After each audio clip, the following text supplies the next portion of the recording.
What's good, Cubers? It's your boy Matt, and today I thought we'd look at some cards from War of the Spark. Now, if you've watched my other videos, you know that I'm not a big fan of declaring cards cube includes until I've really had a chance to play with them. So what I want to do today is I'm just going to point at a few cards that I'm interested in playtesting. I'll probably playtest a whole lot more than this. Normally when a new set comes out, I just pull a bunch of cards from that set, stuff them all in the cube and various CMC spots, and just kind of see how they all play. Every now and then there'll be a card that you weren't really thinking about that really surprises you.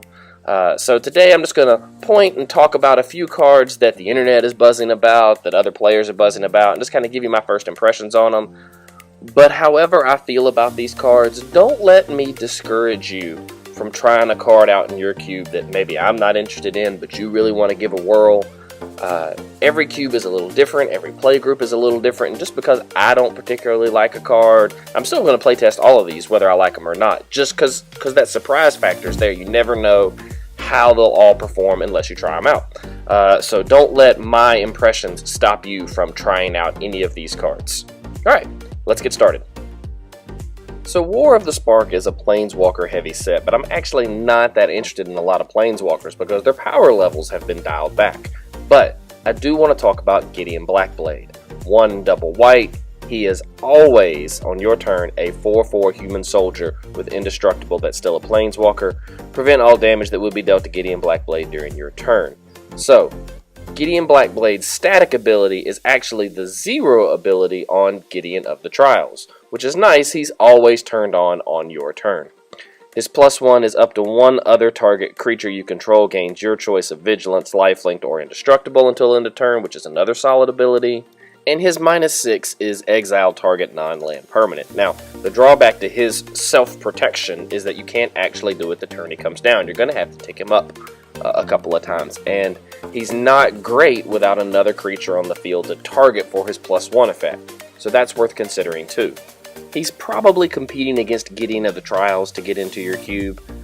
Gideon's +1 will protect you from a permanent or protect Gideon from a permanent, which is really nice. Again, he turns into that 4/4 creature, and you can get that emblem as long as you control a Gideon Planeswalker. You can't lose the game and your opponents can't win the game. So as long as you can protect a Gideon Planeswalker, then there's a lot of upside on Gideon of the Trials. I think these two cards are really, really close. My first impression is that Gideon of the Trials is probably just a little bit better, but Blackblade is a solid card, and if you're not playing Gideon of the Trials, you certainly want to try and play Blackblade. Again, I think Blackblade is definitely worth testing, and I actually think he's one of the better Planeswalkers in this set. Now, this set does bring back the Amonkhet gods in a eternal cycle of zombie god cards. All of them have the bottom line of Oketra's text, which is God, Eternal Okhetra dies or is put into exile from the battlefield. You may put it on into the owner's library, third from the top. So all of these God cards have this undying effect. So otherwise, Okhetra is a 3/6 double striker for 5 mana. And whenever you cast a creature spell, you create a 4/4 black zombie warrior creature token with Vigilance. So Katra seems really, really good. I think the drawback to her lies in her mana cost, the 3 double white. The 5 CMC creature slot in white is just so crowded. I mean, Baneslayer Angel, this card is not. But the longer I cube, the more I think that maybe some old cards that are considered staples maybe aren't as good anymore. Cloud Goat Ranger is a great example of a card that I think is losing value over time and isn't as good as it used to be. And maybe I play Oketra in his spot instead. But Oketra is a creature that doesn't quite pass the Vindicate test. I mean, yes, she gets shuffled back into your library, 3 from the top, but we're going to have to redraw her later, which is going to eat one of our draw steps. So, I also don't know how many creatures you're going to be able to play after Oketra, because she is going to probably be at the top of your curve, but I definitely think she is a card worth trying out. Like I said, she's not Baneslayer Angel, but maybe she can eat that 4th or 5th 5 CMC white creature. If you've got one of those, maybe she can get that slot, but definitely worth playtesting. So let's move on to blue. I actually don't think blue gets a whole lot from this set. Like I said, I'm still going to playtest a whole lot of these cards, but I don't think any of the blue Planeswalkers are as good as the blue Planeswalkers we already have. The blue Planeswalkers are just so strong.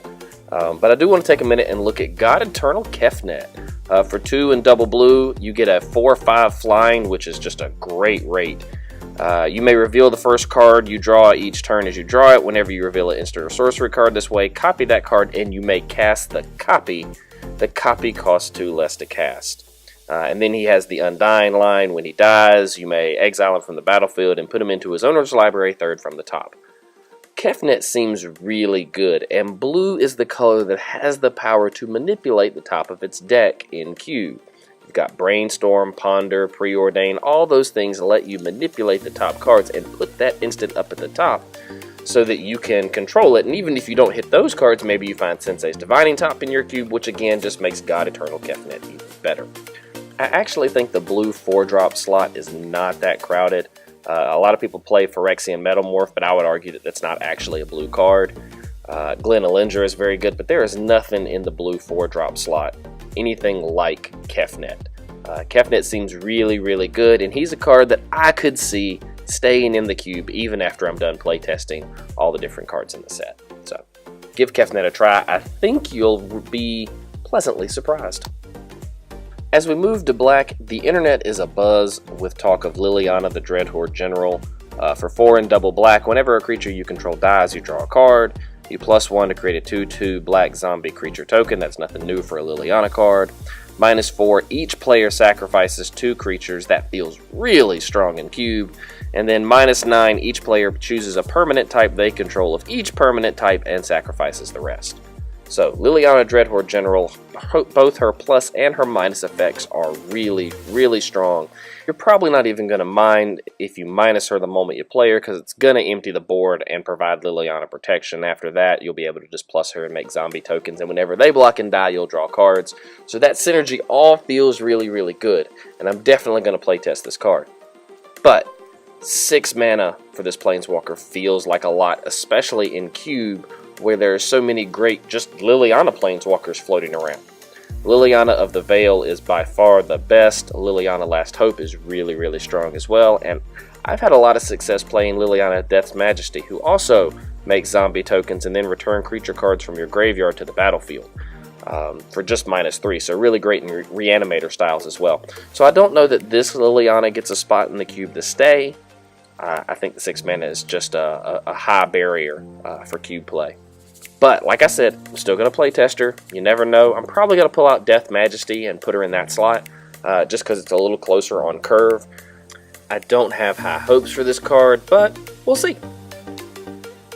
But let's talk about a card I do have high hopes for, which is Lilianas Triumph.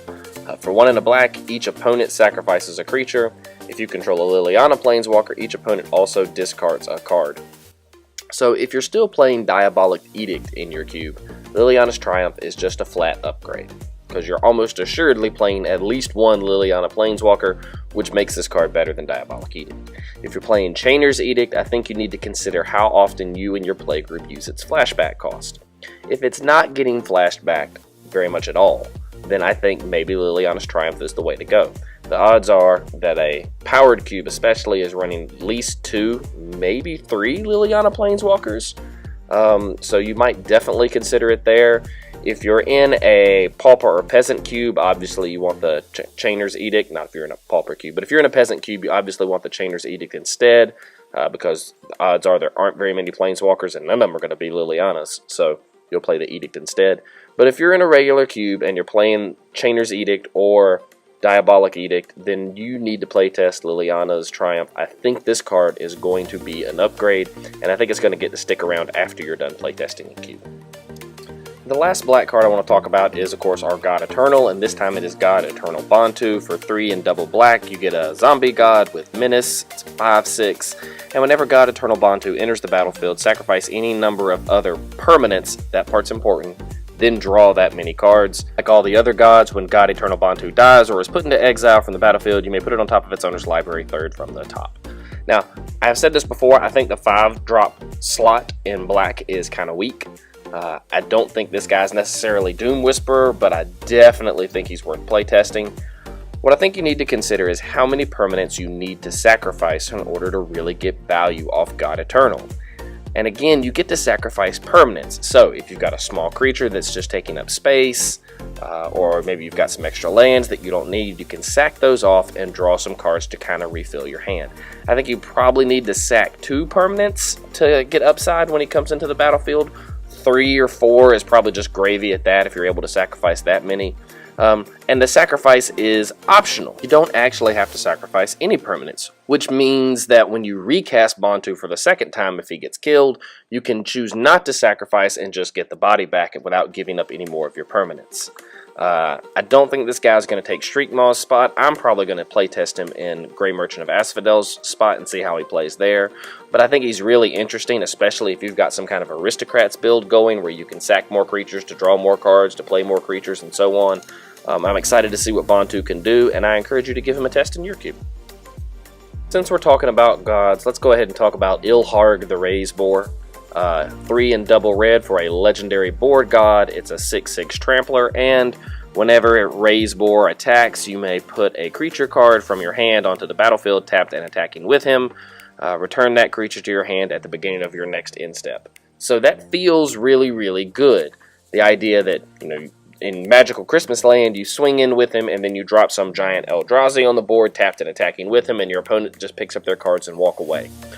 I think most of the time what's going to happen, though, because he's a 5 CMC creature, is that there's not going to be anything in your hand worth laying down with him after you attack.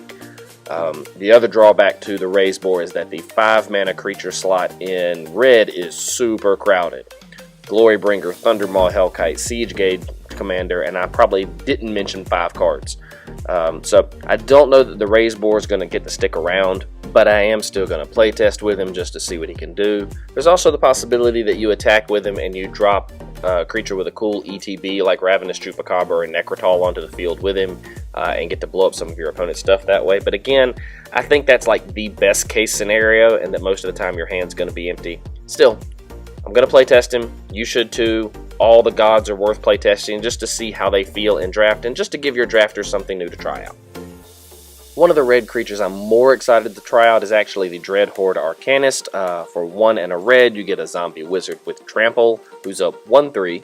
I don't know how Trample fits with a 1/3 unless you're pumping him up. But whenever Dreadhorde Arcanist attacks, you may cast target instant or sorcery card with converted mana costs less than or equal to Dreadhorde Arcanist's power from your graveyard without paying its mana cost. If that card will be put into your graveyard this turn, exile it instead. So the floor on this card is that you swing in with him and you get to cast a 1 mana spell out of your graveyard. But when we think about Cube, there's so many great 1 mana spells. Lightning Bolt, Swords to Plowshares, Reanimate, so many good things that he could cast out of your graveyard. So that's the ceiling. The floor is that you swing in with him and that there's nothing in your graveyard to recast. So I'm excited to playtest with him. I'm not sure how good he's going to be. I think he'll be better the more artifact equipment you run in your cube so that you can kind of pump him up and get even more value off of him in the attacks. Some other aggressive red 2-drops are Kari Zev and Young Pyromancer. I don't know that he's as good as any of these cards, but like I said, I'm still really interested in trying him out. Maybe he can be your 6th red 2-drop. Like, I think he might fall into that range, and if you're new to Cube, you probably definitely want to give him a try. If you can just get him to a 2/4, then I think he gets really, really good. There's a whole lot of stuff in Cube that you'll want to recast for 2 mana, and most of the red burn falls under 2 mana. So anything you can do to get him to a 2/4 just makes him really insane, guys. So playtest him, see what you think. I know I will too. I'm really concerned that maybe I see the floor more often than I see the ceiling with this card. But like I said, we playtest a lot of cards just to see how they feel in our individual cubes and to give players something new to see. The last red card I want to look at is Crinko, the 10 Street Kingpin. It seems that Wizards has seen fit to give us yet another 3 mana goblin that makes goblin tokens. So we have quite the onslaught of them now. Crinko is a little different. Whenever Crinko, the 10 Street Kingpin attacks, he put a +1/+1 counter on it and then create a number of 1/1 red goblin creature tokens equal to his power. So the first time you swing in, you're going to make 2 tokens. The second time you swing in, you're going to make 3, and so on. So I do think he gets out of control a little faster than the War Boss, but the tokens also don't come in tapped and attacking either, which is good and bad. A lot of times War Boss's token, the first one that swings in, will just get eaten by a blocker on the other side of the field.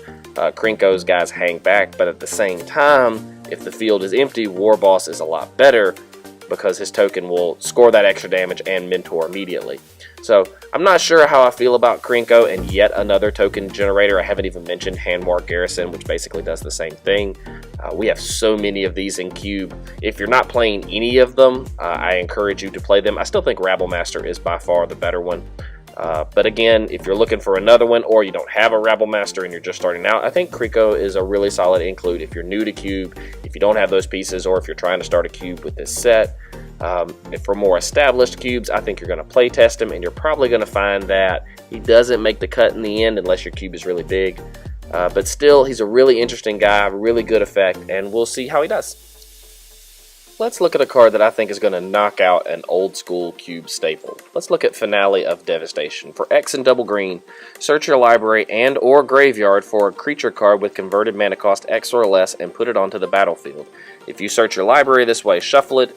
If X is 10 or more, creatures you control get +X, and haste until the end of turn. Holy crap. Now, I haven't play tested it yet, but I think this card is going to eat Green Sun Zenith's spot in Cube for everyone.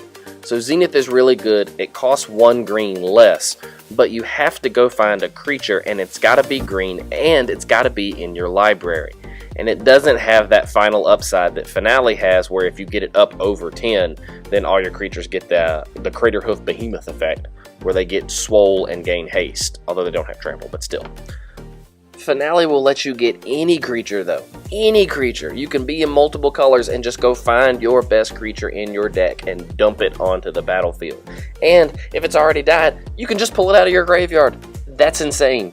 That is 100% insane, and it's just 1 green mana more. When you're casting Green Sun Zenith, you're going to have 2 green mana laying around. Finale of Devastation is going to be really, really good. It's my pick for the most cube-included card from this set. The card is bananas. Go ahead and pick your foil copies up now. This card is really, really good. The next card for green, and I think this card is really pushed also, is Vivians Arkbow. For 1 and a green, you get a legendary artifact. Pay X and tap it. Discard a card. Look at the top X cards of your library. You might put a creature card with converted mana cost X or less from among them onto the battlefield. Put the rest on the bottom of your library in a random order. So Vivians Arkbow is really, really good, and it's kind of sort of a combination of 2 cards. It is similar to Survival of the Fittest, in which you get to discard a card to go find a really good creature. The drawback is that the creature has to be in the top part of your deck, but the plus is that you can discard any card, not just a creature card. So if you've got an extra land sitting around in your hand or some spell that's not doing you any good, you can discard it and kind of filter through the top of your library looking for that other creature card. The other upside of Arkbow is that we're actually in cube, so our decks are 40 cards. They're smaller, so the odds that Vivian is going to hit a creature for you are higher because you're playing more of them and your deck is more dense. The card kind of also reminds me of Birthing Pod. I know there's no sacrificing and leveling up. You kind of get what you get, or whatever you can sink mana into the Arkbow for. But I do think it is undercosted. You don't have to wait till turn 3 to put it out, and you don't have to worry about it getting stolen by other decks trying to play Birthing Pod effects or splash Birthing Pod into their decks. Vivian's Arkbow is only going to be claimed by the green player. Now, if you are on a budget, I strongly encourage you to try Arkbow because Survival of the Fittest is wildly expensive, and proxies are a thing, and I know some people feel bad and they don't want to play proxies, and that's fine, so maybe give the Arkbow a whirl.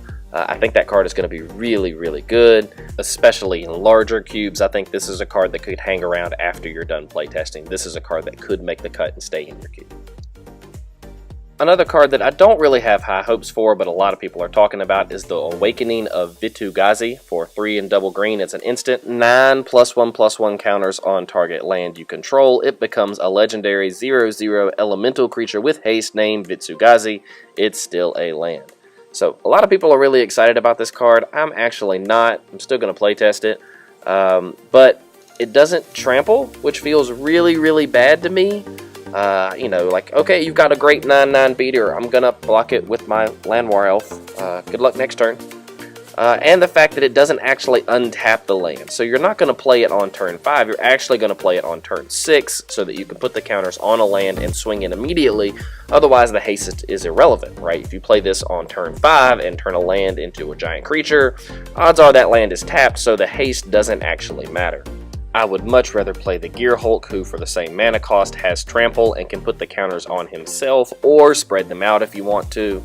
I don't think Bitsu Gauzy is going to be that good. I think I would rather have almost any of the 5 drops already in cube. Maybe if your cube is just gigantic and you're pushing like 720 cards. But even then, guys, like if they destroy your creature, they've also strip mined you. That feels really bad. Or they strip mine your creature? I don't know. I have a lot of concerns about Bitsu Gauzy. Like I said, I'm still going to play test it. Maybe I'll be wrong. But it just feels like a 9/9 vanilla, which ought to be really good, but in a cube format, there's just so much removal, so I don't think he passes the Vindicate test, and I am not big on this card. I don't think it's going to make the cut. Let's look at yet another 5-mana green creature with God Eternal Ronis. For 3 and double green, you get a 5/5 Death Touch. When he enters the battlefield, double the power of each other creature you control until the end of turn. Those creatures gain Vigilance until the end of turn, and then he has the Undying that all the other gods have. I actually think Ronis is way more interesting than Bitsu Gauzy. The idea that your opponents kill him and then you get to get his ETB again feels really good, especially in some kind of green aggro deck that is a little wider, or a tokens deck feels really good too. The Vigilance really helps protect you from crackback. I don't actually know that he's good enough to stay in cube unless your cube is larger, but if your cube is larger, he has the potential to stick around.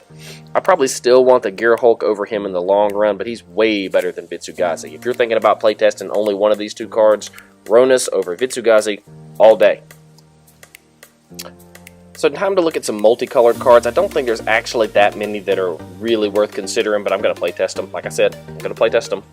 But the one that I'm most interested in is probably Domri, Anarch of Bolas. For 1, a red and a green. All of your creatures get the Orcish Aura Flame effect from a million years ago. They all get +1/+0. You can plus him 1 to add a red or a green. Creature spells you cast can't be countered. And then you can -2 him. Target creature you control fights target creature you don't. And pretty much whenever Gruul gets a new card, I feel like I have to give it a whirl, especially if it looks any good at all. The guild is just so... 1, it's CMC challenged. It feels like everything costs 4 in that guild. And then 2, it feels the most underpowered of the guild cards themselves. I do like Anarch of Bolas better than Old Domri, where you look at the top card of your library and hope it's a creature and then maybe you can draw it. Old Domri also has the fight effect, and then he has the emblem, -7. Creatures you control have double strike, trample, hexproof, and haste, but you don't often get to ultimate planeswalkers. You don't play planeswalkers for their ultimates because odds are you're never going to get there. New Domri is going to be great for Gruul aggro decks, especially those that are low to the ground. He's going to change combat math, which feels nice. I actually think the uncounterable part is both a plus and minus to your cube. If you're playing Rhythm of the Wild, Thrun the Last Troll, or Carnage Tyrant, you've got several uncounterable effects in your cube. And I don't know how much you want to hose control decks. I like having a card or 2 that can hose them, but I don't want to make them feel like they shouldn't play counter spells at all because there's too many uncounterable effects in your cube. So I do think that's something you also have to consider. I also don't know that New Domri is as good as Sarkhan. I'm going to give him a play. I'll probably give him Sarkhan's spot for a little while just to see what he can do. I'm always looking for some new Gruul cards because I just feel like Gruul just doesn't get enough love. Hey Wizards, can we get some awesome broken Gruul cards? Can the guild get some help? We want to smash stuff. Smash! Gruul wants smash! More smash! Okay, I'm done. We're going to move on. Next card. The last multicolored card I want to look at is Saheeli the Sublime Artificer. For 1 and hybrid is it, you get a legendary planeswalker, Saheeli. Whenever you cast a non-creature spell, you create a 1/1 colorless servo artifact creature token. You can -2, target artifact you control becomes a copy of another target artifact or creature you control until the end of turn, except that it's an artifact in addition to its other types. So I am really excited about Saheeli. I think she's going to be really good. The fact that she's hybrid, so she can be in, all different kinds of decks. She can be in Azurius control decks. She can be in mono blue decks. She can be in an Izzet deck. She can be in a red burn deck as a sideboard card against control. So there's so many good options there. I really wish she made Thopters instead of servos, but I can turn those servos into something else.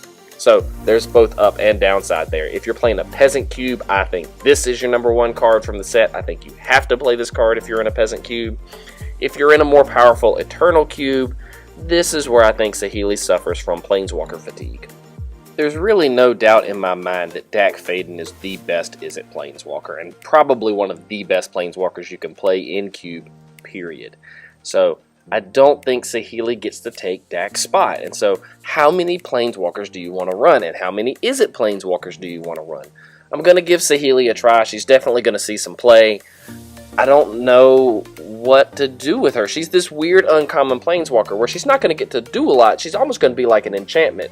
So maybe I do play both. Maybe I cut something else and play Saheeli along with Dack, because you're only going to get 2 uses out of her unless you've got a whole bunch of weird proliferate stuff in your cube, and you probably don't. So my first thought is to treat her as an enchantment and just see what she can do. I think she's going to be really good in any kind of Spells Matter deck, where you can just make a whole bunch of servos and eventually overwhelm your opponent as you sling burn all over the battlefield. She looks really, really good. I'm excited to playtest this card. I encourage you to do the same. The last card I want to look at is actually a land. And we don't normally get great new lands for Cube, but I think this one is worth testing, and I know there's a lot of buzz about it on like the Cube forums and stuff on the internet. So, Blast Zone is a land, and it enters the battlefield with a charge counter on it. You can tap it for colorless, pay double X and put X charge counters on Blast Zone, pay 3, tap and sack Blast Zone, destroy each non-land permanent with converted mana cost equal to the number of charge counters on Blast Zone. So Blast Zone is like a selective Nevin Rawls disc on a land, but you have to charge it up. It is a really interesting utility land, and so I think it's more about how many utility lands are you playing. What's the land space in your cube look like? Is this an effect that your cube needs? I think the decision to play Blast Zone in the long run is going to be a very personal one and vary from cube to cube. I'm going to try it out in my cube in place of Westvale Abbey for a little while. I love the Abbey. I love flipping it into that giant 9/7 and just slapping people around with it. And the value of making tokens is really good. But in my cube, I frequently see players going to the trouble to flip the Abbey only to have the demon token bounced back to their hand or forced to sacrifice. So I don't know that the Abbey is as good as I want it to be, so I'm going to give Blast Zone a try and see if maybe the control players are happy to have something that they can burn out aggro decks with, or that decks can keep on the board and then save up and blow up a big threat later. So we'll see how that goes. Like I said, utility lands are really tricky, and it's just all about how many you're running, and if you think this is better than those. I encourage you to play test it. It's a really easy card to slot in over some other non-basic you're playing. You could always pull out City of Brass and play this in that spot just for a little while. I know that the color fixing and the utility land are not the same thing, but it'll give you an opportunity to just play test the card. So give Blasting Zone a try. Well, that's going to do it for today, Cubers. Like I said, slot a whole bunch of cards from this set into your cube, give them a whirl, let your drafters see some new stuff, maybe have War of the Spark night at your house and just have a whole bunch of War of the Spark cards plugged into the cube and let the players play with them and give you some feedback on them. If you feel like I missed a card, please feel free to comment below. We can maybe include it in our Card of the Week series and try and evaluate it there. Be sure to like and subscribe so you can keep up with all our content. Lets us know you like what we're doing. Hit that button. Come on, real quick. It's right there. Just tap it. It won't take long. Enjoy your pre-releases, and until next time, shuffle up and keep cubing, my friends.